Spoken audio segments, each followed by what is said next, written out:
ಶರಣೆನ್ನುತನ ಬಂದೆ.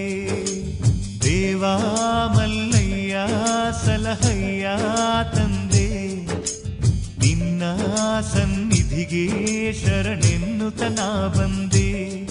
ಮುಕ್ಕೋಟಿ ಭಕ್ತರಿಗೆ ಮಹದಾಯಕನಾಗುತ್ತಲೀ, ಮಲ್ಲಾರಿಯ ರೂಪದಲ್ಲಿ ಮೈಲಾರದ ಕ್ಷೇತ್ರದಲ್ಲಿ ಮೆರೆಯುವಂಥ ಮಂಗಲನೇ, ಮಣಿಕಮಲ್ಲ ಮರ್ಧನನೇ, ಮಹಾಶಕ್ತಿ ಚೇತನನೇ, ಮಾರ್ತಾಂಡ ಭೈರವನೇ. ದೇವಾ ಮಲ್ಲಯ್ಯ ಸಲಹಯ್ಯ ತಂದೆ, ನಿನ್ನ ಸನ್ನಿಧಿಗೆ ಶರಣೆನ್ನುತನ ಬಂದೆ.